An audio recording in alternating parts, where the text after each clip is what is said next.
正月10號做3件事，人和家也安。邊3件事呢？首先元宵節走百病。正月15元宵節係春節習俗嘅最後一個節令，但係點解會叫做元宵呢？以古代嘅曆法嚟講，咁正月就係農曆嘅元月，喺《說文解字》入邊就有記載啦。元為始，宵為夜，即係話新年嘅第一個月圓之夜，所以就叫做元宵節啦。咁但係呢個節日係點嚟嘅呢？民間傳說話係同道教有關嘅。元宵節亦都叫做上元節，即係上元天官賜福嘅好日子。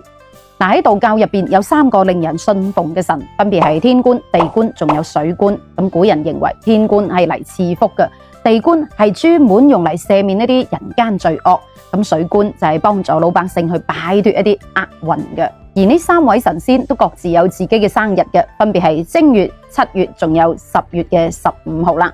咁正月15即係元宵節就係天官嘅生日啦。咁第二種講法係同佛教有關嘅，民間傳說話為咗紀念佛祖嘅恩德，咁民間就會喺呢日去舉辦燈會啦。咁其實為咗嘅就係感謝慶祝佛祖喺呢日去驅趕一啲妖魔鬼怪啊、魑魅魍魎咁樣。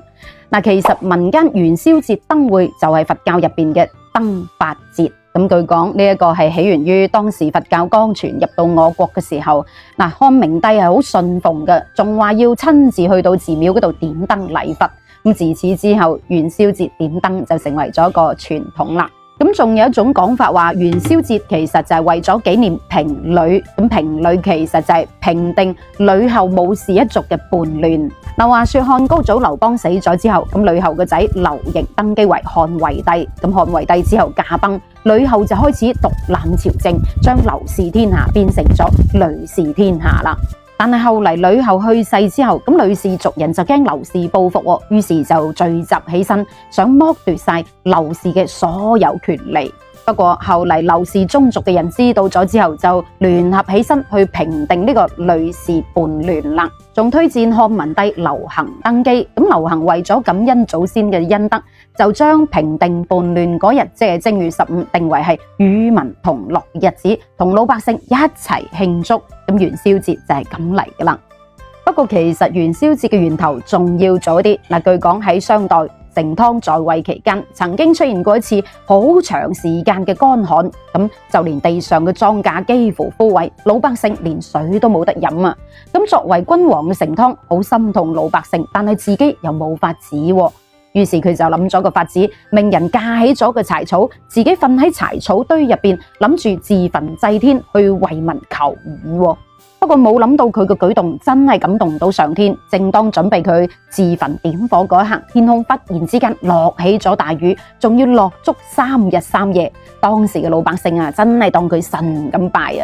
咁因為獻身求雨嗰日咁啱又係正月15元宵節，咁自此之後，老百姓就喺呢一日去祭拜佢，去感謝佢。呢一個就係元宵節嘅由來啦。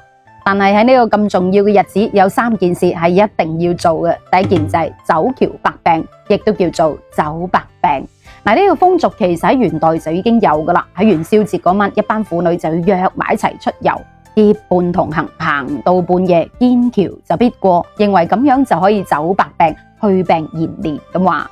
不過後嚟呢個風俗由最初僅限於婦女進行，就演變成為一家大細老人細佬哥又或者一啲體弱多病嘅人去走百病啦。咁其實喺呢一個咁難得咁重要嘅節日，一家大細去行翻轉都幾好嘅，可以鍛煉身體啊嘛。咁第二個習俗呢，送花燈嘅呢。送花燈其實亦都係添丁燈。喺古代元宵節呢日會由外嫁女娘家嗰邊送盞花燈俾自己剛結婚冇幾耐嘅女同埋個女婿嘅，或者係送俾啲想要細佬哥嘅親友啊。呢一個就叫做諧兒燈啦。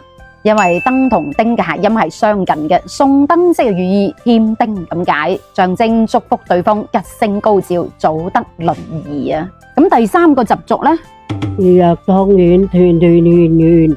咁關於元宵節食湯圓，北方就叫做食元宵，南方就叫做食湯圓或者係食丸仔。咁其實食湯圓即係寓意人月兩團圓，幸福美滿啊。咁呢一個就係正月15元宵節啦。咁你又知唔知正月15除咗係元宵節之外，仲係乜嘢日子呢？留言話我知。到最後祝大家人月兩團圓，元宵節快樂！